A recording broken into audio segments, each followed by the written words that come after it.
Joining us for Issues at Hand this morning. My name is Caro Tumwini, and as usual we are here to discuss and talk about things that affect us as Ugandans, as people in the city of Kampala, but also in and out of the country, specifically economics, how the economy is doing, social works and social sciences in general, how the social stature is in our country, but also not forgetting educational and inspirational topics and topics that really affect the Ugandan. Now today, of course, we are discussing labor exports, and we are going to be joined by our guest shortly. But before that, I'd like to remind you that Protea Hotel by Marriott in Entebbe is your place to be in case you are searching for comfort and luxury at its best. They do offer services like accommodation, wellness and health, where they have a health club with a gym, swimming pool and a spa, as you are seeing on your screen, as well as events management. They do host a lot of events, each and every kind of event you have. Is it a wedding? Is it wedding meetings? Is it a baby shower? Is it a birthday? Anything of the sort, they will help you host and, of course, make you feel at home, and you and your guests, I mean. Also, they do have accommodation, I hope I mentioned that, and fine dining, where they do offer a number of cuisines and continental dishes. So that is Protea Hotel by Marriott. They are on social media, you can check them out, and also keep watching Family TV so that you get briefed on, of course, such amazing and exciting offers. Also the different kind of programs that we have on Family TV that you ought not to miss. Today in Issues at Hand, like I said, we are looking at labor export, particularly human trafficking, but we'll look a little bit about each and everything about to do with labor. And for my host this morning, we've had him before, but we are glad that he is back today, Mr. Basalirwa Kigenyi, Derrick, from the Internal Affairs. You're most welcome. Thank you so much. It's a pleasure. Yeah, you can say hi to them. Our dear viewers, a very good morning to all of you, and thank you for watching Family TV all the time. Okay. Yes. Let's start with the easy ones. Laborers out there in Uganda have some laws that protect them. Is that right? In Uganda, yes, of course. Okay. There are laws, and to be specific, the Ministry of Gender, Labor and Social Development, yes, has the mandate. Yes. So anyone employed anywhere else, yes, okay, they're employed under the law. Yes. What has the Internal Affairs Ministry got to do with labor exports, particularly human trafficking? Well, like you've put it, the Internal Affairs Ministry has got to do with everything, internal, and also, of course, it flows into the external. Okay. But specifically, if we talk about labor externalization, the Ministry of Internal Affairs does work with the other MDAs, okay, especially the MDA that has the mandate of labor externalization. That's the Ministry of Gender, Labor and Social Development. Okay. And we work with the respective ministry right from the point someone intends to apply, let's say for a passport to travel, yes, and they're applying through a labor company. Because there are those applications that come with those recommendations for labor companies, okay, and it's upon us also to check with the Ministry of Labor to establish if some of these companies are really licensed. Yes. And as we always encourage our Ugandans, that if you are applying for labor out of the country through these companies, ensure that you find out from the Ministry of Gender, Labor and Social Development portal. It has a portal there. It has a website that is the EEMIS, okay, which means External Employment Management Information System. When you go to the website, you go to the drop down for companies, and then you type in the name of the company. The name of the company will drop down, okay, with its details, the location and everything else. And if it doesn't, then it's not in the system. Then it's so not licensed by government, okay, or it has not fulfilled requirements, so they cannot upload it. Okay. Then if that company claims they have the license, then you should question that. Yes, most likely you could get trafficked in the process. Yeah. So for a labor company to operate in Uganda, the Ministry of Gender, Labor and Social Development must have approved it. Yes. Okay. They license you. You go through a process, you fulfill all the requirements, and then that's how you get the license, just like a trading license. Okay. Yes. Let's compare the numbers. This is 2024. It's a new year. We have had cases of human trafficking in the previous years. Have the cases toned down this year, or are they still at the level they were when it was worse? From 2016, 2017, 18, coming out to lockdown, and then now? Well, the numbers rising. This is what I would say, that before, when many of our people did not know so much about human trafficking, the people would not necessarily report. They did not know what to do. Now, what we see as numbers rising is due to the level of awareness that government has put in with the different partners, the domestic stakeholders and the international partners like IOM, that have gone ahead to play a role in raising awareness on human trafficking together with the government. There's so many MDAs that play a part in raising awareness and combating human trafficking, up to over 15. Okay. Most of the ministries. And so, due to this awareness, we have seen a rise in the number of cases reported to police. So, this may not necessarily mean that the level of commission of the offense is going high. It's alluded to the fact that most of our people now know. We have made them aware, and so they are able to go to the police and report. And once we have more numbers coming in, we expect more convictions at the same time, and also we expect to protect our people more. And we are very happy, by the way, with the public's response to this vice of human trafficking. They have come through so well through the respective establishments in place. And this is a recent development. The Uganda Police Force has now a mobile app. Okay. Yes, so you can, at the comfort of your home, you can report a case online, and the police will respond. Yes, they have a UPF Mobi now. Okay. Yes, so this means that even when the police station is not in your proximity, or if you don't have you don't have transport to get yourself to the nearest police station, in my opinion now, your nearest police station is right on your phone. Okay. To begin with, and that is a very, very huge step as government. And this platform, I encourage all our people to use it to report cases of human trafficking alongside all other criminal offenses. Yeah. Okay, with all these options coming up, the mobile apps, the groups and partners that are coming out to, sensitize, and all these things that are happening in order to curb human trafficking, are they really, really effective? If yes, then why are we still seeing those numbers?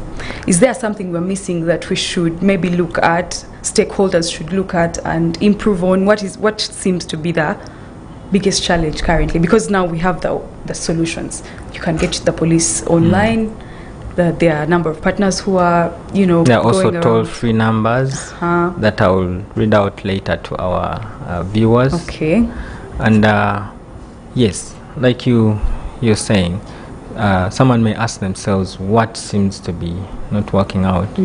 I would say everything is working out well at this moment. If you look at where we came from when it comes to fighting human trafficking, it's quite a journey. Even right from the point when the Prevention of Trafficking in Persons Act was enacted by Parliament in 2009. So it has been a journey. But if you look at our graph, we've actually been doing well. Okay. Up to this point. We've been raising the flag and we've been fighting it with all the respective officers who have been in the different offices. They have done quite well. Okay. So, in my opinion, there is so much progress. So many partners have come on board, like the Human Trafficking Institute, that has done so well to also support the Office of Director Public Prosecution in so many ways. That office of the DPP has now an app also. It's called the Trafficking in Persons mobile app. Oh. Now, on this app, it's always updated on a daily. The number of cases being handled, number of convictions, the trends of trafficking in persons, name it. It's a very good application. Okay. This goes on to show you how much government with the partners have put in.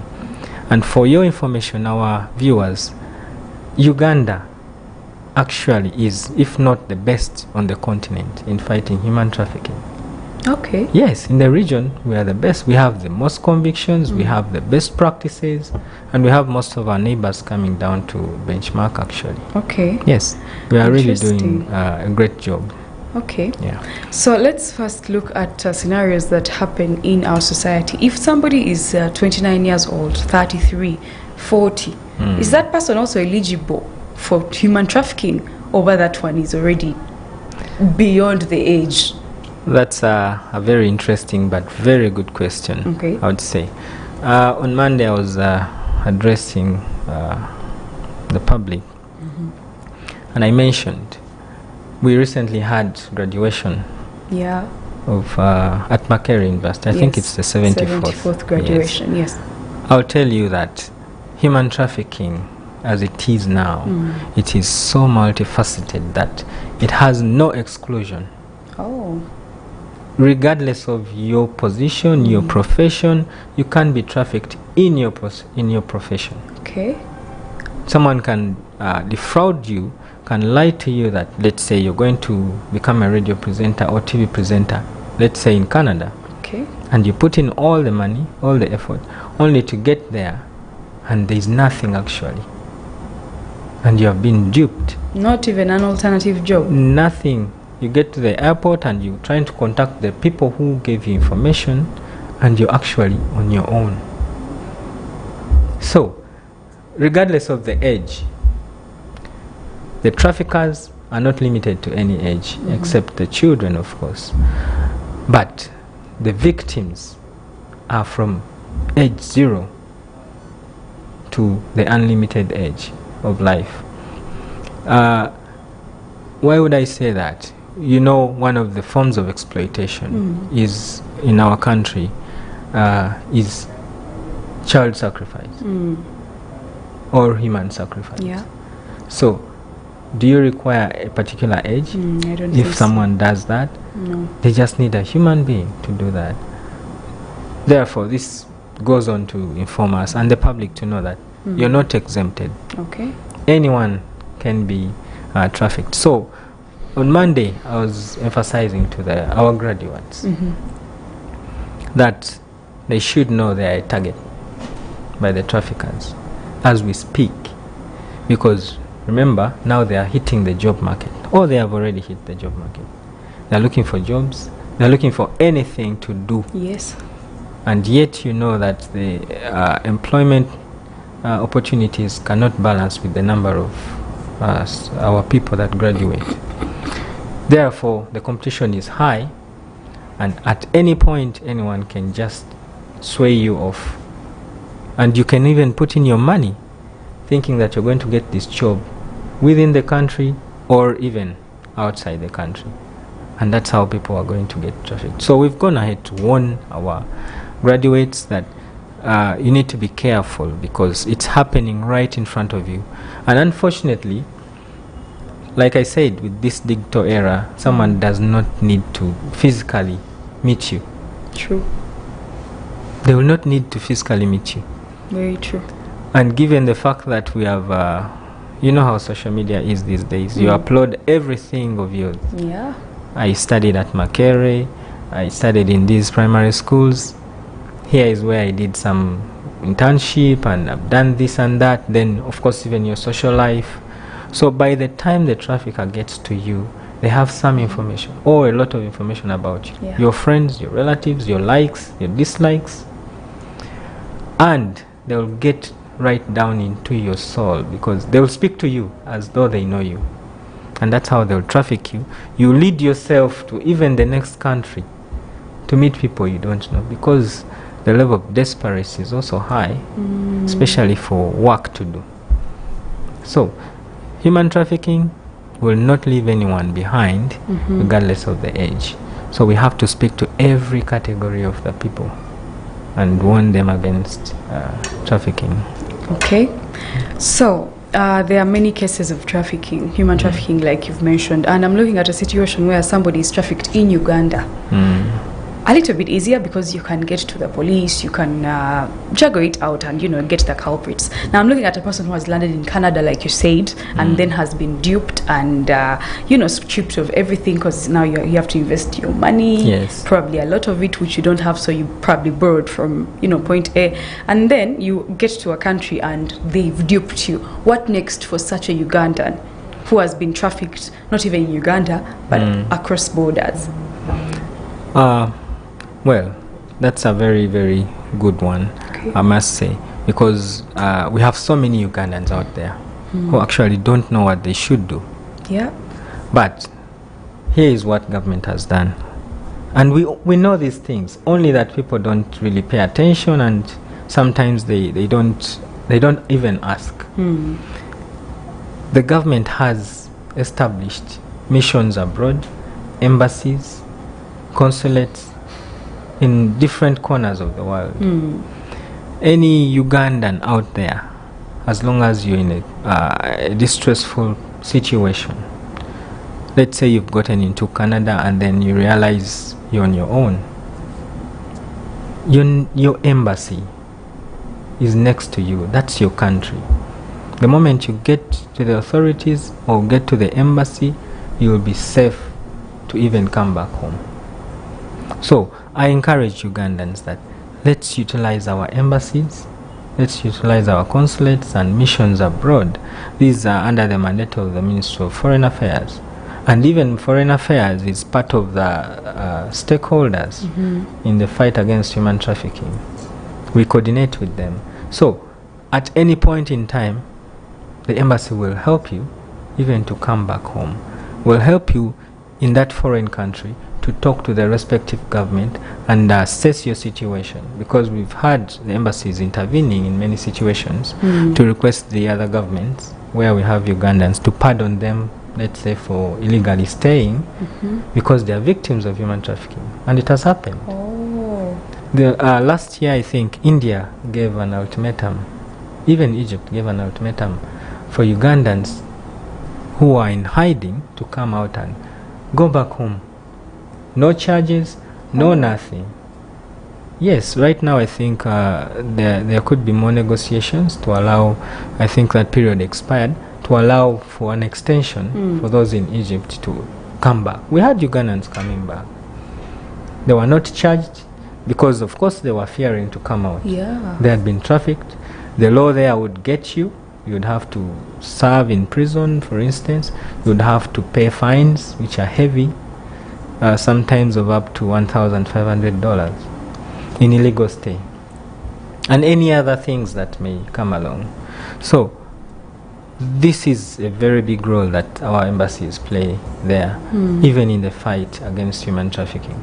They negotiate for the Ugandan, on behalf of the Ugandan, for you to be allowed to come back without any punishments or hindrances, and you come back home safely. Okay. You just have to identify yourself there.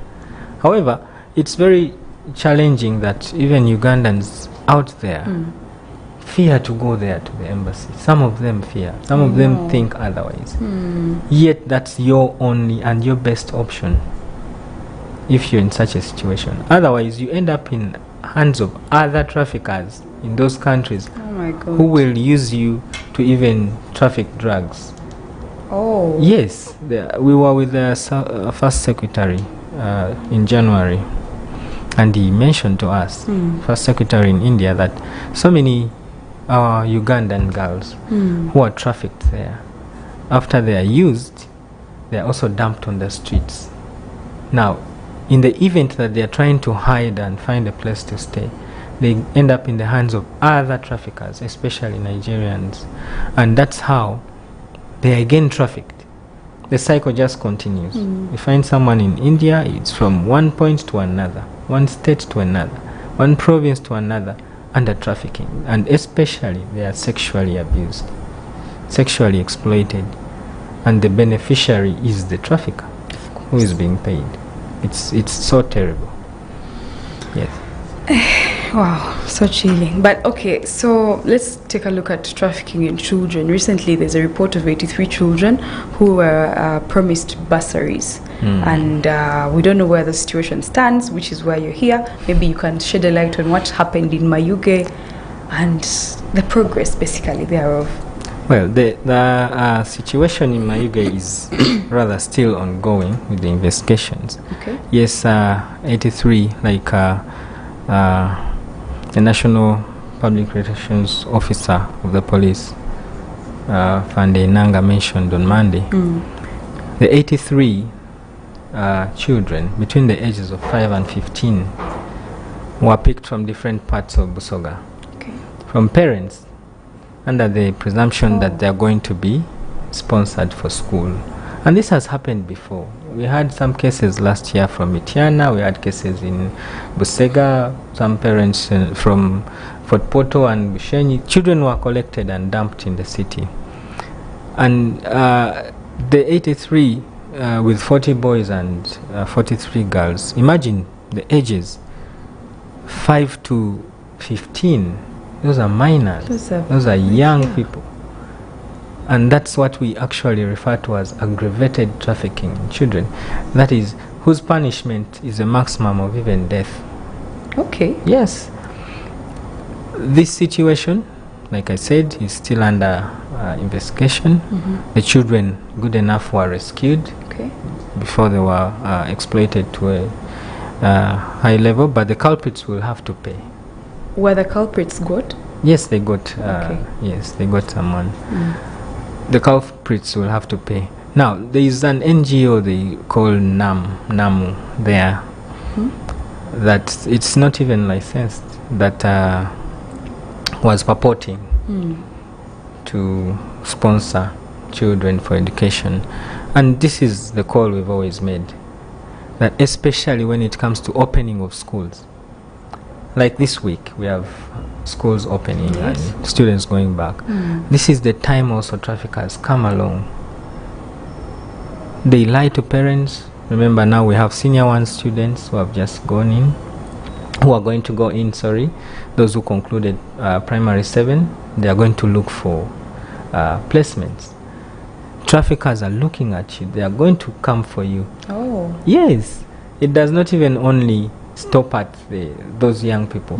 It goes to, imagine parents of who you would call adults, 18-year-olds. Yes, because of the level or the trickery that the traffickers use. Now, we encourage our parents, our guardians, that let's not continue to fall for these things. What is always challenging is our people don't consult. They don't go to the authorities just to ask the simple questions. Like I said, they would have even asked whether this NGO actually exists. The Ministry of Internal Affairs, under the NGO Bureau, licenses NGOs that operate, whether they are profit or non-profit NGOs. You go ahead and consult, just consult. We have regional offices. In Jinja, we have a regional office, in Bale, in Barara, all over the country. You consult with the Ministry of Internal Affairs offices there, under the Directorate of Citizenship and Immigration Control. You find out, is this NGO registered?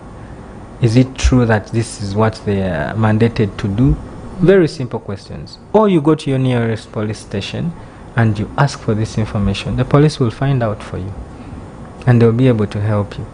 Very simple stuff. Free of charge. Free of charge. Free of charge. In fact, thank you for mentioning that. Free of charge. Because most of these services government will offer or offers for free. But our people are not in the habit of asking. In fact, they're in the habit of wanting to do things and people find out later on, which is a very bad habit. You need to ask before. It's very risky. And that's how we've had so many people trafficked. Because they keep quiet through the process.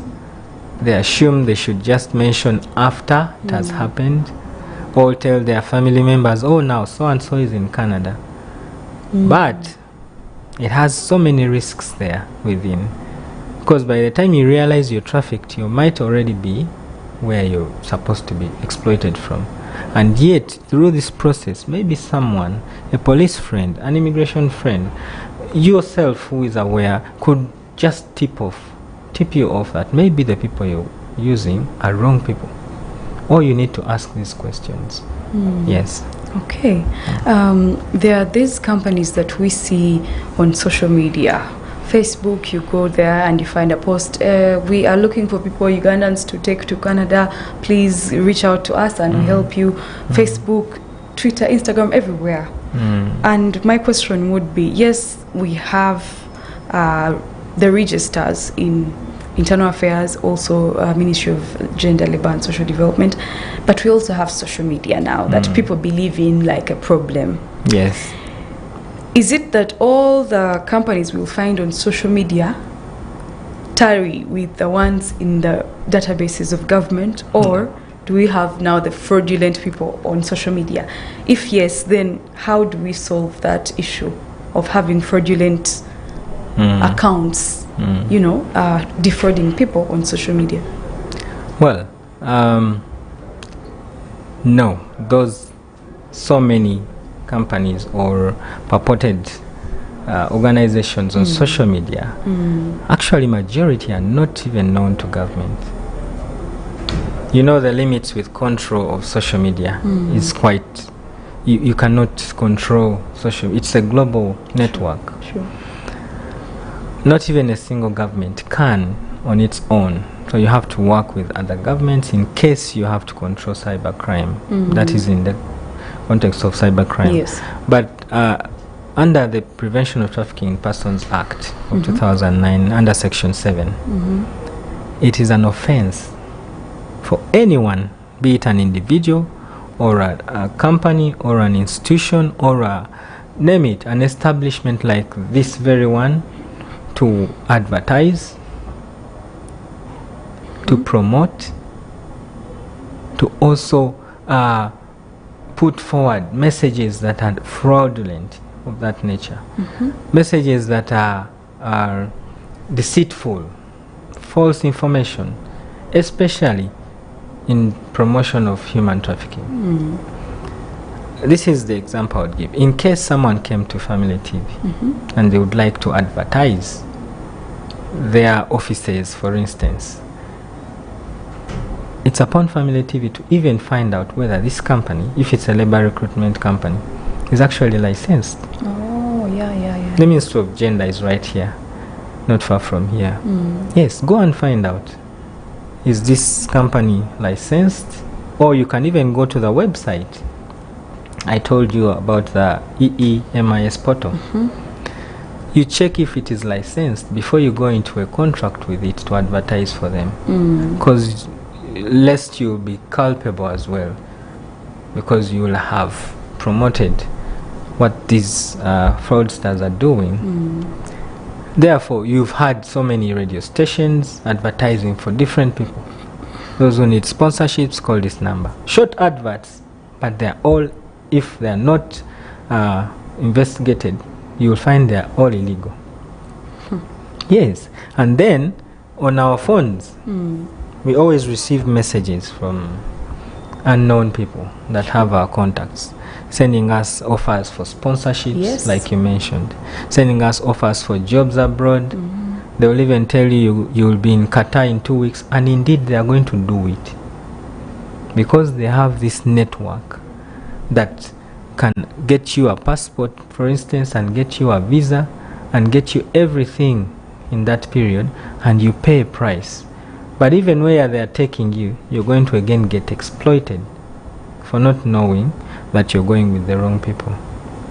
They have sent messages on phones, it doesn't matter whether it's Android or not, calling on people.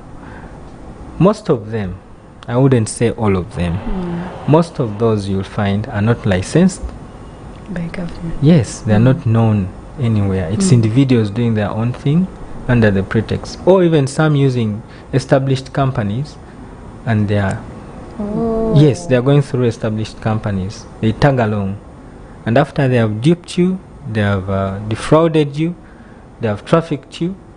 Some of them change addresses.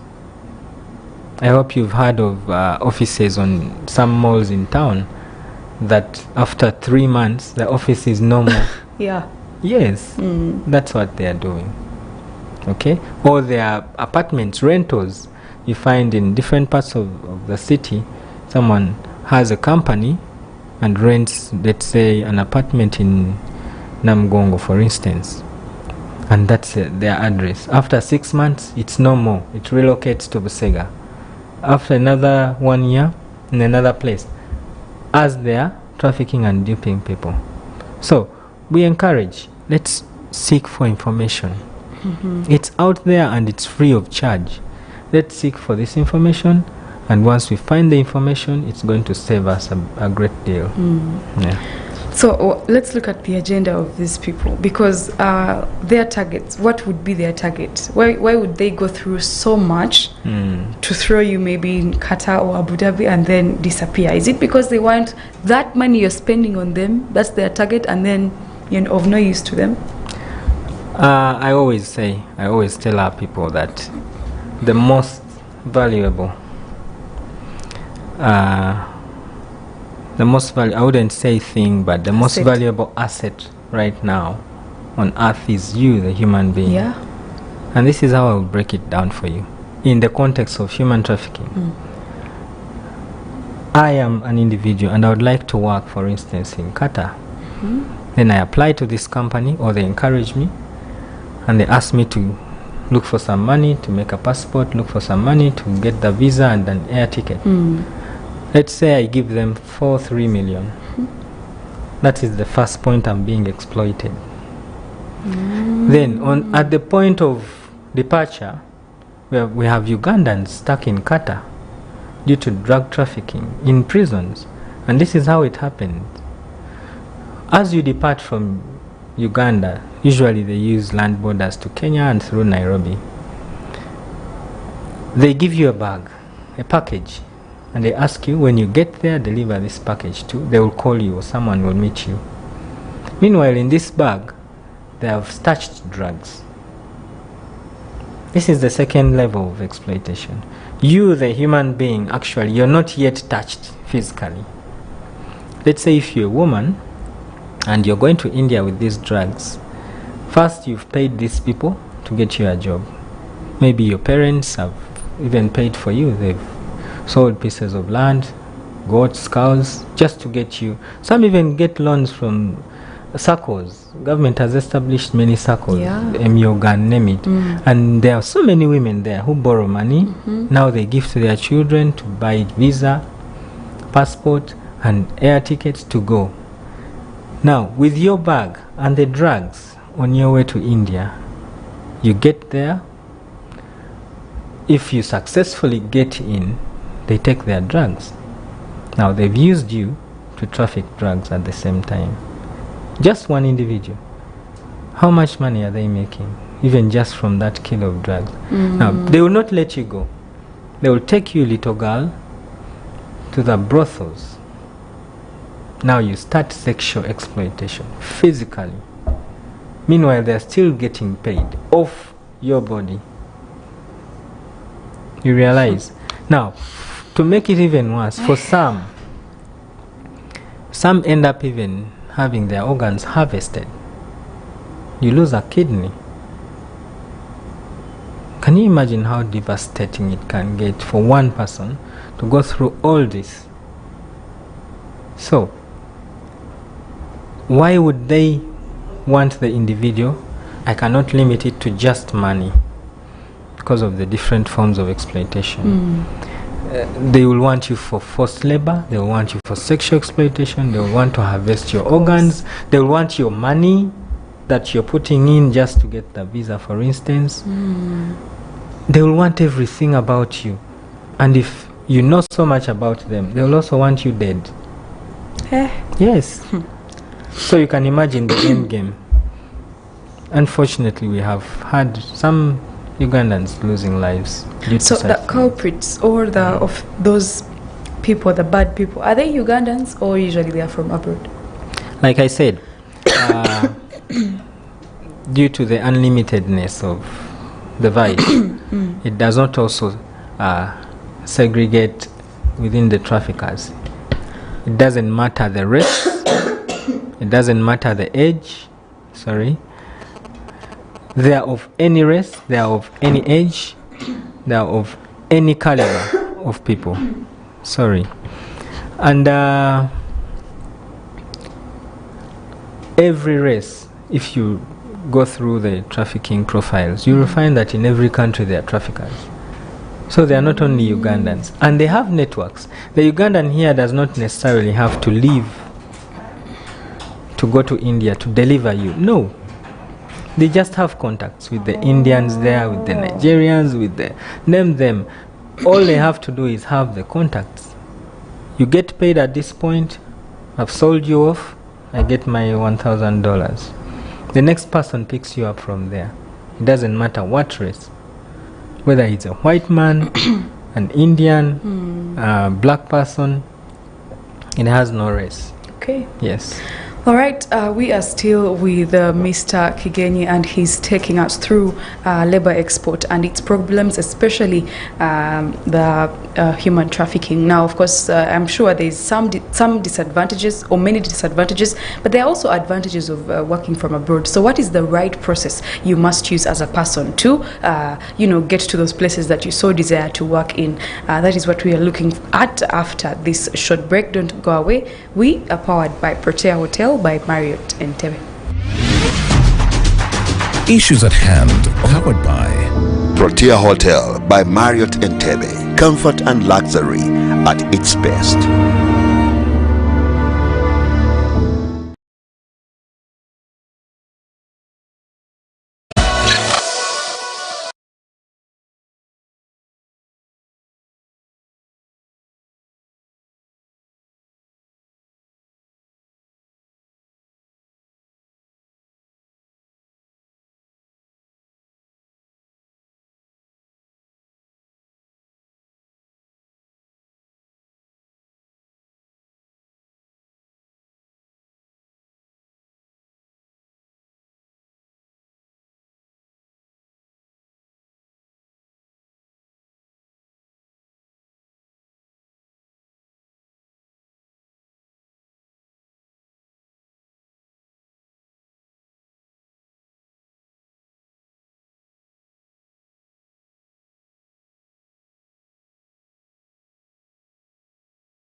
This is Church of Uganda Family TV, enriching lives.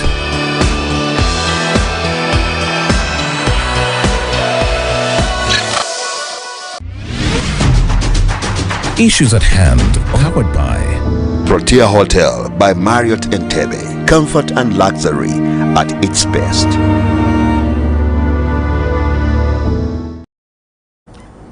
We're glad you're still watching Church of Uganda Family TV, and this is Issues at Hand. As usual, I am here with my guest, Mr. Kigenyi Derrick from the Internal Affairs Ministry, and we are discussing and analyzing the plight of human trafficking on our society, Uganda, but also in and around the world. Now, how does it affect us? We've looked at that part, and we are getting to prevention, but also the processes, the right processes that you must use in case you want a job outside the country. It seems it's unavoidable that Ugandans have to actually go out of the country to make money, which is a very good thing. But how have you gone? Who are you going to ask, and who are you supposed to trust in those processes? Before that, I'd like to remind you that we are powered by Protea Hotel by Marriott Entebbe, in case you're looking for comfort and luxury at its best. Also, we are on social media as Church of Uganda Family TV, where the conversation is ongoing currently, especially on YouTube, where we are streaming live. You can go, like, comment, and share with a friend. We will be getting your comments right through. And also our other platforms on X, Instagram, and Facebook at Church of Uganda Family TV, on Twitter, Family TV. Follow us, and we will be glad to have you in the family. Now, Mr. Kigenyi, I'd like to start with the right process which someone is supposed to use in case they really, really want to go and get a job abroad. How should they go about it? What are the right procedures? Thank you, Carol. Through the Ministry of Gender, Labour and Social Development and our missions abroad, the embassies, and through the Ministry of Foreign Affairs, yes, government goes ahead to sign MOUs or bilateral agreements with countries that have opportunities. Right now we have one bilateral agreement with the Kingdom of Saudi Arabia, who have offered jobs for Ugandans in different capacities. We have housemaids, we have so many other capacities. Now, through the mandated Ministry of Gender, Labour and Social Development still, there is a process through which these jobs are acquired, through which these jobs are sourced, and the companies that go ahead and advertise them are also licensed through a process. It's quite lengthy, but just to give a little background, that these jobs are first of all sourced by government from the other governments, and then the jobs through the companies, through the Ministry of Foreign Affairs, in the respective company. Foreign Affairs in the mission respectively verifies these jobs before it actually sends them to back home to be uploaded on the Ministry of Gender, Labour and Social Development portal. So it's established, let's say, from Saudi Arabia, that actually these jobs exist and the respective companies that have these jobs are legal. Let's say we have 100 jobs. Then they send this information back to Foreign Affairs and to the Ministry of Gender. Now, the companies, the other side, respectively, have companies they work with here. I think you realize the connection, that you could call them sister companies, but they're on the basis of business. So the companies here will advertise those jobs on behalf of the other company. But remember, these jobs must have already been approved that they are actually authentic and they exist by our mission abroad and Foreign Affairs here and the Ministry of Gender now that is uploading them, that actually these jobs are there. That's why I said in the beginning that we need our people to go to this portal and make sure they establish whether these jobs actually exist, and with the respective companies. Okay. So by the time our people are applying for these jobs, government has already done an assessment, due diligence to establish that these jobs exist and they're in this kind of nature and certain companies. Now, you realize that by doing all this, it's really about protecting you, the individual, from being trafficked in any form. It's about making sure that you're in the right hands and doing the right things, because even Ugandans out there, you're in representation of your country. If you commit a crime or an offense, you're equally affecting all other Ugandans that would travel to those destinations all over the world. That's why you've seen some of countries whose passports have been flagged red because of crimes committed using the passports of those respective countries. Now, we always try so much as a government, as the CIC, as in general, to protect that passport that you're carrying and holding. How? These are some of the ways that we know you're going to work in place A, but we know the job, we have made sure the job is authentic and everything else, such that we limit the level of abuse. Now, when you come back home here, if I need to apply for a job, I need to go through this process. Jobs have to be advertised. These companies may even have offices down there at the village centers, so they will also advertise them. Okay. Onus is on you, the applicant, to establish whether this job is actually advertised. It's on the portal. If it's there, then go ahead and apply through that company. If you go through their process and you qualify, then you start the process of leaving the country. One, for instance, you start the application for the passport. If you don't have one, then if you go through that, then they apply for your visa. After you have acquired all these things for the job, then you go through what we call pre-departure orientation. These days we do it as a country for 2 weeks. There's a coalition of non-government organizations that conduct this. Okay. Together with the Ministry of Gender, Labor and Social Development, and together with our office, also monitoring what they do and how they are training our people who are leaving. So once you're done with your pre-departure orientation, it's mainly intended for you to have a very good picture of where you're going. They talk about the cultures, your expectations. They also tell you the expectations by your employer, what your employer is supposed to do for you. Where do you run to in case you're seeking assistance? And what happens if you decide not to continue with the job? If you, for instance, realize, okay, I cannot handle the job. Or your employer can also say, this person is lazy. They cannot do my work. The home is not clean as I want it to be. Can I get another person? There is a process for your contract to be cancelled, either by you or even your employer.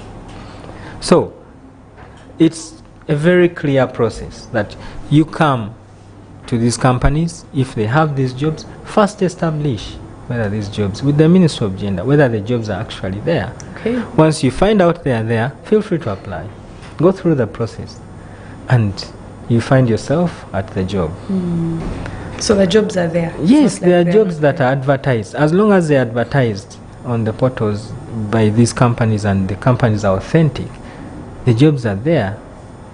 Like I said, we are working so much to also get more bilateral agreements with other countries. That means more opportunities for our people. In other countries, not necessarily only in the Gulf, but of course there are opportunities there that we could look at.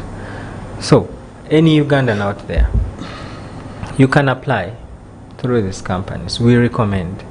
But we also know, I must mention, that there are individuals that, for instance, get notice of a job opportunity by a colleague or a friend who is already working there. So that is also a very simple process. What you do, if you get your contract, because the individual there, if they have found you a job, they should apply for you. If the other people give you your contract and they offer you the opportunity, they will of course write to you. You bring your contract and all this information that the other company abroad has offered you an opportunity. Go to the Ministry of Gender, Labour and Social Development. Basically, for the ministry to also double check for you that, okay, this is authentic. We have contacted our Minister of Foreign Affairs through the embassy, and this is a legal company. The job is okay. And they give you your clearance. By the time you get to the airport with your clearance, we know that individuals also go to work. You not necessarily have to go through the company. But when you go through these companies, it's actually even always there are jobs, so many jobs in these companies. That's why you find groups going. Otherwise, there are also individuals who leave to go and work here and there in the different parts of the world. Okay. As we wrap up, there is a toll-free number that somebody could call and get assistance. Which one is that? Okay. To begin with, we first talked of child trafficking. And still under the Ministry of Gender, Labour and Social Development, there's a child protection unit, a whole department about children. Now, they have a number that is 116. It's called Sauti. 116. It's toll-free. So, in case of anything, any suspicion that you have that a child is being trafficked, or you actually see that it's happening, or a child is under any form of torture, because you may not necessarily add up that it's trafficking, but you only exposed to the torture the child is going through, call this number. And this child will be rescued. You will have saved a life. You will have protected this child from any forms of human trafficking or child abuse. Yes. Now, when it comes to Uganda Police, the GBV unit, Gender-Based Violence Unit, also has a toll-free number that also doubles as a human trafficking call center. So this number is 0800 199 195. 0800 199 195. This number is also toll free. And you can call it anytime if you're in a situation of being trafficked, or you're being trafficked, or if you're facing any gender-based violence anyway, because some of our victims of human trafficking are actually first of all, they end up in gender-based violence. Remember, we also have a form of forced marriages and exploitation in human trafficking. So you find someone has been forced into a marriage and they're also being violated there. Start with this. Call up the Uganda Police, and right there you'll be rescued, and everything else will fall in play. And maybe lastly, I'll talk about the UPF Mobi, Uganda Police Force mobile app. Yes, like I said, right now I would say it's your nearest police station. It's right on your phone. If you can, you use it to report your case in human trafficking and any other cases that may be exposed to you. Yes. Thank you, Carol. Wow, thank you so much, Mr. Kigenyi, for this very great opportunity that you have given to us, but as well as the people out there to understand more about trafficking and how exactly to go about it. I hope they've learned a thing or two. We will always bring such people to you to ensure that you get acquainted with these kinds of issues. Thank you so much for being a part of Issues at Hand this morning. And for those on social media, thank you so much for being a part of the family of Church of Uganda Family TV. Don't go away. We still have a number of programs that you ought not to miss. But Issues at Hand will continue tomorrow. Thank you so much. Have a blessed morning. Issues at Hand, powered by Protea Hotel by Marriott Entebbe. Comfort and luxury at its best.